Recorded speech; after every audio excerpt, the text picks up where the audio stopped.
Hi guys, welcome back. This is the next lesson in the course, so this is fair value gaps in this lesson, FVGs. So we're going to be covering about everything to do with fair value gaps. I hope you enjoy. So you may be asking, what is an FVG? So if you haven't already learned what this is, an FVG is just a fair value gap. It's an imbalance within the market, which we'll show you some examples in a moment. But all these terms are the exact same thing. So you may hear some people call it an FVG, which is fair value gap, or they might call it an IPA, which is inefficient price action, or maybe even an imbalance. It's all the same thing. It just means a gap in the market. Okay, so that's essentially what it is. And an FVG by an order block is a good indication that price will return to this order block to fill in the imbalance. It acts as like a magnet, drawing price to it. So how do we identify a market up? We identify it by taking 3 candles in the market and seeing if the wicks of the first and the third candle meet. If they do not, then we have an imbalance. For example here, both sides here are both imbalances, but we'll use this one that we've marked up. So we have candle 1, candle 2, and candle 3. We can see that the wick of this and the wick of this do not meet, so this is the gap in the market on this second candle. So this is the fair value gap, where price will eventually at some point return. Same as here, this wick on this first candle and this third candle here, they don't meet, so we have a big gap here. That's a fair value gap. Whereas if we take this as our first candle, this is our second candle, and this is our third candle, we can see that the wicks overlap each other, so they meet, and there's no imbalance on this middle candle. So you can do this with any candle anywhere. We can take this candle and this one, this being the first, second and third. Again, we can see the first wick and the third wick overlap each other, they meet, so there's no imbalance in this middle candle. If we go here though, we can see 1, 2, 3. The wick of this and the wick of this don't overlap, or they don't meet, so there's a gap in the market here. So if we take a look at this example here, this little drawing I made, we can see that price is bullish. We've got a low, we put in a high, we put in a higher high, or a higher low, sorry, and then we put in a higher high there. So that's a break of structure to the upside. Then we put in a higher low because it's a protected low, like we learnt in the structure video. And then we're expecting this high to get broken because it's a weak high since we're bullish. And then it does, it gets broken, and we put in another higher high. When this is happening, what are we leaving behind? We're leaving behind demand zones, right? So we're expecting price to come and respect demand zones because demand is in control since the market's moving up. So it's coming down, it's putting a higher low, tapping into a demand zone, then it's coming up, breaking this high, creating a higher high, a weak high, and this is a strong low, comes back down, taps into a demand zone again, and then goes up. While it's doing this, if it has an area of imbalance, it's not always going to, but if it has an area of imbalance or a fair value gap, then that's a strong indication that this demand zone is going to get met, because price will come back down towards this fair value gap to fill that in, and then as it's doing that, it will most likely collect the orders from the demand zone as well before continuing up to break the structure. So what you do is you enter from here, you wait for some kind of confirmation, but you'll learn about that later on, and then you'll target this high, this weak high. Again, here's another example. So like I said, you just enter from the demand zone and target the weak high. So we're going to go into the charts now, and I'm going to show you some examples. So I'm going to start off first with showing you an example from selling from a supply zone, using it with a FVG. So we'll just start from here, we won't go too far back, and we'll just see that we're bearish, right? Either way you look at it, whether you're looking at structure on an external, internal, or however you're marking it up, everyone should have a bias here that we're bearish, okay? It's very, very easy, very, very simple to see. So if we just look at our most recent break of structure, which is this right here, that we've just had right now. So if we're looking at this most recent break of structure, and we're paying attention to it, and we're not looking all the way up here, because this is our price leg now. From wherever we are, wherever we put in the low, whether it's here now or down here, this is our high. So we should not go above this high. If we go above that high, what is it? It has to change character, and then we'll be bullish. So if it goes above this high, we're not looking to sell from this fair value gap or this supply zone or anywhere up here, because then we're going against the trend. The trend is your friend, you want to trade with it. Okay, so if it goes above this high, that's a change of character, and then we're looking to buy. We're not looking to sell up here. We're looking to sell in here somewhere. Alright, so straight away we can identify supply zone right there. Okay, and then what do we have next to it? We have a fair value gap. So if we use a box for that as well, we have a fair value gap right there. The top of this candle and the low of this candle, there's no wick on there. There's a tiny wick on this first one, but there's no wick on this third one. But either way, they don't meet. So this is a fair value gap right there. It's an imbalance in the market. As with the two candles below, there's also a fair value gap on this one and on this one as well. So that's very, very powerful. So in all honesty, you could just, this is up to you how you trade this now, down with your style, but you could trade straight from the fair value gap like that and target the low wherever the low is. So wait for it to start to retrace, and then you could just do that, cover the high, target the low. Or you could just enter from the supply zone because of the fair value gap being right next to it. And this is the supply zone that pushed down price to break the structure. Price should return to fill in this gap and collect orders from the supply zone. So let's just give it a moment to start to pull back, like so. So it's starting to pull back now. It looks like it's going to return up to here somewhere, maybe even take out this high. We don't know, we can't predict, we're just reacting. So you just target the low there and enter from the supply zone. We just turn off this actually so it's a bit easier to see rather than having them big boxes everywhere.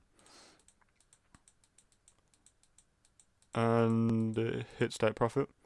So you enter from there, you cover that high. You could have covered the high of the zone, but I like to cover the high of the actual price leg just because it's safer to do that. And yeah, you hit take profit for 2.85 if you would have took the trade. So that's a perfect example of using a fair value gap with a supply zone. So we'll move on to another one now. Then we're going to go through some demand zones. This is our example number 2. So we can see that we're bearish here. We put in this high. We don't look any further back, but we are bearish. So we put in that high. That's a break to the upside. Then we had a breakdown. Let's change character. So we're ranging from this high to this low. Now internally we have also just aligned, so you'll learn more about this. I'll do a video on this in the future about aligning the internal with the external. So internally we've now aligned, so internal was bullish because it was going up to this high. It was ranging from this high to this low. It was going up to the high. It broke this internal structure, right? And then it's just now broke this internal low as well, meaning that the internal is now bearish and is aligned with the external, which is bearish. So with that being said, we had that break to the upside, we had that break to the downside, change character. So now we can actually look for an entry, and our entry would be from, you could enter from up here, but this is actually the order block that broke it. So what you want to do when you're looking for entries from supply and demand zones is to look for the ones that broke the structure. So you have this one up here, but this one's already been entered as well. And then you also have this one here. And this one, what does it have? It has a fair value gap right there, doesn't it? That's also inside of the zone as well. So that's a perfect entry to go with. So you can just enter from the low here of the zone, and you can just cover the high of the zone or cover the high of the actual leg of the structure. It's up to you. We'll just do that for this example, and then we'll just target the low down there. So I'm going to give you a 1.34. So I wouldn't take this trade personally, but it's just an example of how to use it. Let's see what happens. So price comes in, and then it hits that take profit. Okay, so we have this example here with an FVG. We broke structure to the upside there, and then we was ranging from this low to this high. So if we broke this high with a body close, that'd be a bullish break of structure, but we didn't. What happened is we just wicked slightly above it, and that's a liquidity sweep. So because of that, that's not a break of structure, so we were still ranging within here for a while, until eventually we came down, we broke this low right here, with that body closed below it. That's a break to the downside, so now we are bearish. So we've swept liquidity to the upside, and now we've broken structures to the downside, changed character, and we're bearish, we're looking for sells. So what can we notice? We can see that there's a supply zone right here, with that last up move before the down move, and then also there's a fair value gap inside of it, right there, where the two candles do not meet, leaving a gap in the middle. So what will we do? We can simply enter from the supply zone, or from the fair value gap, wherever you want to enter from, and then we can target the lows down there. For this example, I'm actually going to just enter from the fair value gap and just cover the high of it like so, and then we're going to target right down here, I think, to the lows down in there.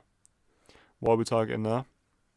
Because we're bearish, we're expecting price to continue down for a little bit and to take sell side liquidity, because when you're bullish you're taking buy side liquidity, when you're bearish you're taking sell side. So we're just expecting price to take the sell side out of here and then maybe tap into these fair value gaps in here. So we're just going to target this sell side. Let's see what happens. So we get tagged in. It's moving nicely so far, and then it hits take profit, so that was perfect trade. So that's pairing fair value gap with a supply zone and obviously with structure. Pretty simple. Here's another example with an FVG. So what we do is, in this example, we want to look at structure as always, that's the first thing. So we can see we're bearish, we're coming down, coming up, taking out the liquidity, tapping into some fair value gaps in here as well. So you could have actually also entered from there since we're bearish down here. Then we break structure, so now we're ranging from this high and wherever the current low will end up being, and we are leaving behind fair value gaps and supply zones. So what you want to do here is we could mark up this fair value gap, and also we could mark up the supply zone in here, and then you could enter from either one, but for this example, again, I'm going to enter from the fair value gap, so that's what I'm doing with these. With the supply ones, I'm entering from the supply zones. With the demand zones, with the demand ones, I'm entering from the demand zones. With these fair value gap ones, I'm entering from the FVGs themselves. So let's enter from this fair value gap, and then just going to cover the high of the fair value gap. Could cover the high of the overall internal move here, that's up to you. For this example though, we're just going to cover the high of the zone itself. We're going to wait for price to put in the low, which appears to have done so. Right there. That appears to be the low, so what we're going to do is we're just going to target that low down there, 3.3R, and then let's see what happens. Price quickly hits that take profit, perfect trade. So that's exactly how you pair structure, order flow, fair value gaps, order blocks, all of them together. So first off, as always, we're going to look at the structure. We can see we was bearish, ranging from this high to this low. So we was in here, and then very quickly we broke this high. So because that high has been broken straight after the low was broken, that's a change of character. So we're now bullish. Okay, straight away we can see this demand zone here. What does the demand zone have above it? It has a fair value gap, so that's perfect. So what we can do then is we can enter from this demand zone, just cover the low, and we can just target this high here, because we can expect price to pull back to fill in this demand zone, to fill in this fair value gap, and because it's so close to the demand zone, it'll fill in there as well. So we can just take that trade there. Trade gets tagged in, almost hits stop loss, and then it hits take profit. So that was a very clean trade. Again, we can just follow this along now. This is what you'll do in the low markets. Just follow this structure along. We've body closed above this high, so that's a break of structure. So now we'll range from this low and wherever the new high is. We just created this fair value gap that price is now retracing into, right in here. And there's a order block right here as well. So what we can do here is again the exact same thing as rinse and repeat. We'll just enter from this demand zone itself, cover the low, and target the high. If this is the current high, we'll see what happens. If price starts to come back, so push up a bit more before then pulling back. So this is the new high, so we'll target that, and then we get tagged in, and price hits take profit. So that's just a back-to-back example. And again, now what have we got? We've got another breaker structure. So that's just following the structure, linking up with fair value gaps and demand zones. Fairly simple stuff. And this is how you can pair all of them together. So in this video, you've learned how to pair structure with order blocks, supply and demand zones, fair value gaps, and truly enter from them properly, and where to target and all that good stuff. So now you've learned structure, order blocks, change the characters, supply and demand zones, and fair value gaps. In the next video, we're going to be going over mitigation, what exactly that is, and then pairing all of that with these concepts as well. So I'll see you guys in the next video. Hope you enjoyed. Like, comment, subscribe. Click the link in the description to get the free $1,000 trading course and a link to my community.